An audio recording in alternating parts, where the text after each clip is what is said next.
last module, we looked at an example of how I don't believe something is the case is different from I believe something is not the case, right? We looked at how this difference raises weak implicatures versus strong implicatures.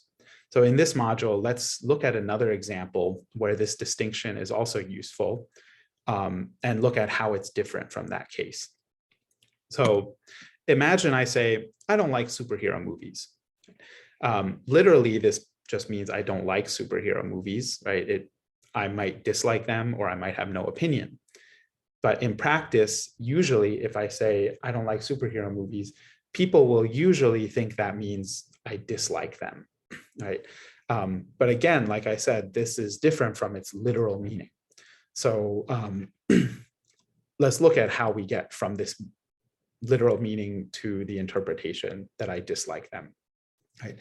So first of all, how much we like something could be on a sort of continuous scale, right? Going from I totally love and adore something down to I like it, I have no opinion about it, down to I dislike something or I hate something or I loathe something. So the important thing is there's this range, right? I might like something, I might dislike something, or I could be in the middle. I might have no opinion, or I might just not care. I don't like it and I don't dislike it. So if I say I don't like superhero movies, literally that just means it's not true that I like them, but I could be anywhere else on this scale, right? Maybe I hate them, maybe I slightly dislike them, maybe I just have no opinion. That's the literal meaning. But of course, like I said, if I utter this utterance, I don't like superhero movies, people will usually narrow down the meaning and think that it means I dislike superhero movies, right? So in some ways, this looks very similar to the example we saw in the last module. Remember, in the last module, we saw that if I say the water is warm, you think I don't believe the water is warm. And then you assume I have an opinion and you assume I mean the water is not warm. Likewise here, it looks like if I say I don't like superhero movies, you might then assume that I have an opinion one way or another. So that rules out the middle possibility, and all that it leaves you with is I dislike superhero movies. But there is an important difference between these two cases. So let's work through how we get to these interpretations and what they mean. So again, looking back at the scalar implicature case, remember from the last module, the example here was if I say the water is warm, then you might think that I believe the water is not hot.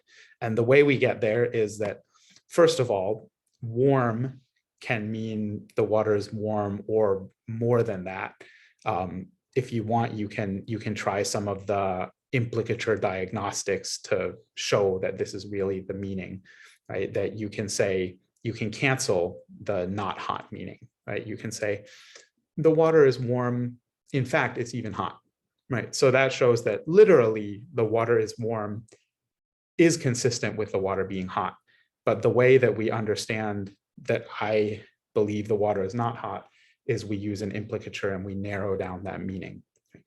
The way that that happens is you think about something stronger that I could have said, right? So you think, why did he say the water is warm? Why didn't he say the water is hot, right? So then you realize there must be a reason I didn't say the water is hot. I must not believe the water is hot. I must have an opinion about whether or not the water is hot. And so ultimately, I must believe the water is not hot. So the important thing about this example of scalar implicature is that it comes from thinking about what is a stronger thing I could have said? What is a more specific thing I could have said? I could have said the water is hot. That would have been stronger, but I didn't say it, so I must believe it's not the case. That's how that scalar implicature works. Now let's look at this other example we just saw, which is sometimes called neg raising or negative raising. So like we said before, what happens in neg raising is I say, I don't like superhero movies, and you think that I dislike them. So again, the way that happens is we start off by knowing I don't like superheroes means Either I dislike them or I have no opinion. Then you assume I have an opinion, so that rules out the middle part, and it means that I dislike them. The reason that this is a little bit different is because it doesn't come from thinking about the stronger thing I could have said, right? Actually, if I wanted to say something stronger, if I wanted to say something more specific, I could have said, I hate superhero movies, I dislike superhero movies, or whatever, right? So this is a difference we can see, that in the scalar implicature case, you think about the stronger thing I could have said, and you think that's not true, right? So you think he could have said the water is hot, but he didn't, so he must believe the water is not hot. In the negative raising case, it's almost the opposite, right? I could have said, I dislike superhero movies. I didn't say that, but you don't end up thinking, I don't dislike superhero movies, right? You actually end up thinking, I do mean the stronger thing, even though I didn't say it, right?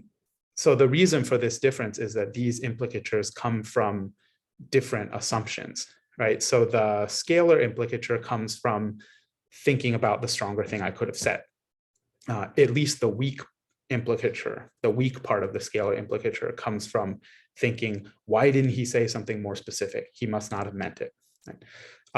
The negative raising, on the other hand, comes from assuming that I have an opinion one way or the other, right? So you assume if I'm saying something about superhero movies, I must have some opinion. If I didn't have an opinion, maybe I would keep my mouth shut. So since I'm saying something, I must have an opinion. I said I don't like them, so I don't like them. And I don't have no opinion because you assume that, so you assume I dislike them.